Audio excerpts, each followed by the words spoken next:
Gisèle Pelicot s'est exprimée à l'issue d'un procès pour viol historique. Son ex-mari et les 50 co-accusés ont été condamnés à des peines de prison jugées trop basses par certains.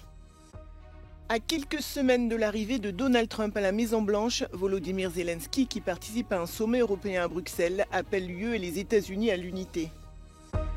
Poutine prêt à rencontrer Trump à n'importe quel moment. Déclaration du chef du Kremlin qui assure que la Russie est devenue bien plus forte au cours des 2-3 dernières années. Le Premier ministre libanais dénonce les violations du cessez-le-feu entre Israël et le Hezbollah alors qu'Erdogan réitère le soutien de la Turquie au Liban. Emmanuel Macron à Mayotte pour apporter son soutien aux Mahorais 5 jours après le passage dévastateur de Chido. Le cyclone a fait au moins 31 morts, mais le bilan pourrait être beaucoup plus lourd.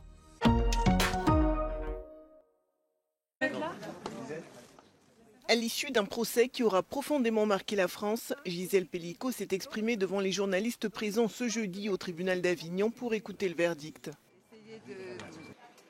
Je pense enfin aux victimes non reconnues, dont les histoires demeurent souvent dans l'ombre.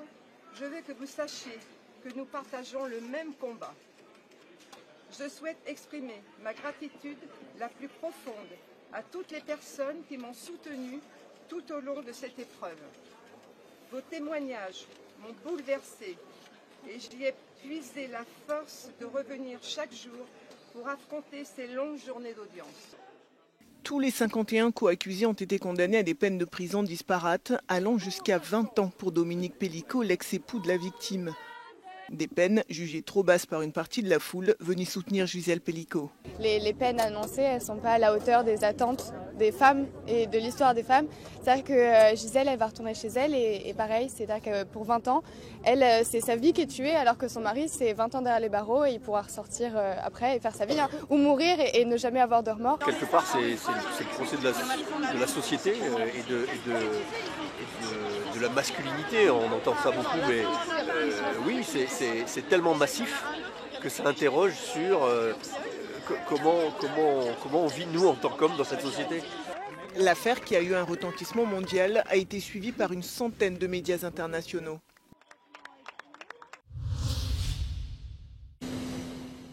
Le président français Emmanuel Macron est arrivé ce jeudi à Mayotte pour constater l'étendue de la catastrophe et apporter son soutien aux Mahorais, 5 jours après le passage dévastateur du cyclone Chido. Le chef de l'État est arrivé avec une délégation restreinte, une vingtaine de médecins, infirmiers, logisticiens et personnels de la sécurité civile, en plus de 4 tonnes de fret alimentaire et sanitaire. Selon des chiffres provisoires, 31 morts et quelques 1400 blessés ont été officiellement recensés, mais les autorités craignent un bilan beaucoup plus lourd.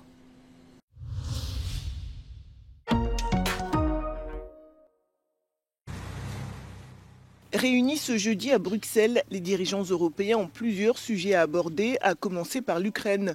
Après une rencontre mercredi avec le chef de l'OTAN et le président français Emmanuel Macron, Volodymyr Zelensky participe à ce sommet. Alors que Bruxelles et Kiev redoutent l'arrivée de Donald Trump à la Maison-Blanche, le président ukrainien appelle l'Europe et les États-Unis à l'unité. We need very much unity between the United States and EU and countries of Europe. This is very important. We need this unity to achieve peace. And I think only together the United States and Europe can really stop Putin and save Ukraine. Une unité parfois mise à mal par certaines voix discordantes au sein des 27 ou des actes unilatéraux, comme le récent entretien téléphonique entre le chancelier allemand et Vladimir Poutine. Et alors que de nombreuses voix s'élèvent pour appeler l'Ukraine à accepter des négociations de paix, Kaja Kallas appelle à la retenue. Any push for negotiations too soon will actually be a bad deal for Ukraine. All the other actors in the world are carefully watching how we act in this case, and therefore we really need to be strong. Syria shows us that Russia is not invincible, and we shouldn't underestimate our own power.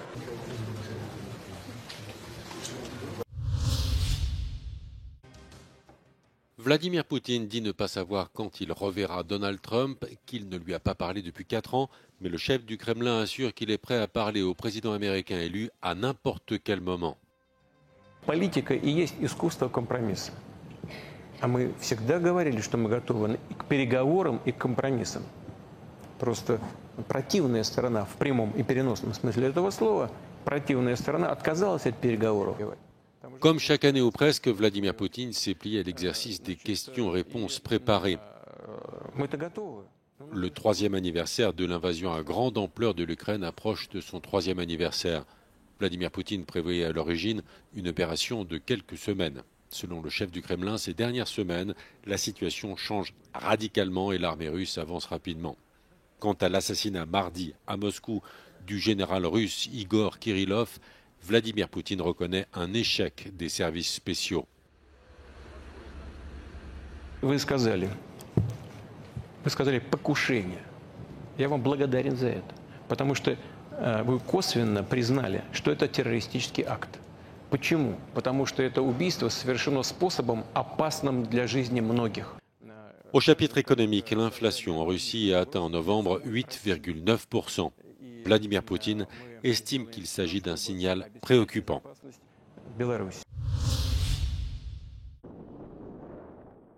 L'Allemagne craint de perdre des milliers de médecins syriens après la chute de Bachar el-Assad. Quelques jours après la prise de Damas par les groupes rebelles, certains hommes politiques allemands se sont empressés d'appeler à l'expulsion des réfugiés syriens présents en Allemagne. Gerald Gass, directeur de la Fédération allemande des hôpitaux, estime cependant que des problèmes importants se poseraient si les médecins syriens partaient tous en même temps. Menschen, die aus Syrien zu uns gekommen sind, in einem Krankenhaus arbeiten, wenn die jetzt gemeinsam sagen, wir gehen jetzt mehr oder weniger über Nacht, dann ist das schon eine Lücke an diesem Standort, die natürlich erst einmal geschlossen werden muss. Und das ist dann eben. Selon cette médecin pédiatre assistante, de nombreux réfugiés syriens sont aujourd'hui très bien intégrés en Allemagne. Deswegen, wenn wir zurück möchten, ja, aber muss man erstmal richtig gucken und richtig den Staat alles wieder aufbauen. Es ist nicht so einfach und viele Syrer haben hier richtig gut integriert, die arbeiten, die haben ein richtig gutes Leben aufgebaut und es ist sehr schwierig, dass man von Null anfängt, ne? L'Allemagne est devenue l'une des principales destinations des réfugiés syriens fuyant le régime de Bachar el-Assad au cours de la dernière décennie. Ces réfugiés constituent aujourd'hui une part importante du secteur des soins de santé allemand, qui est confronté depuis longtemps à une pénurie de personnel majeure.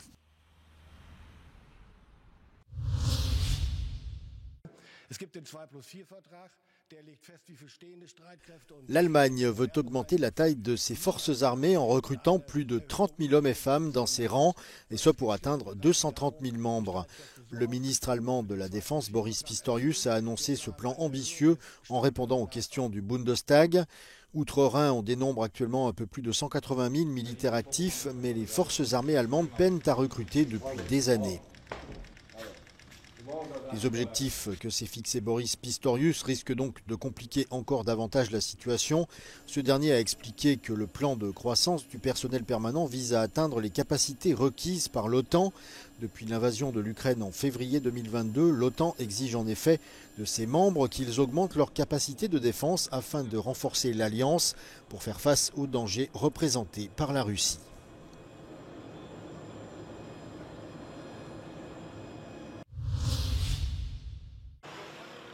En Iran, les autorités ont suspendu le processus de mise en place de réformes plus strictes sur le port du hijab. La législation qui a été approuvée par le Parlement iranien en septembre 2023 ne sera pas envoyée au gouvernement pour être promulguée. On ne sait pas encore si cette pause est temporaire ou permanente. Cependant, nombreux sont ceux qui pensent que cette loi aurait pu raviver les protestations qui ont suivi l'assassinat de Mahsa Amini en septembre 2022. La jeune femme âgée de 22 ans avait été arrêtée puis tuée par la police des mœurs iraniennes après avoir protesté contre cette loi instaurée par le régime islamique à la fin des années 70.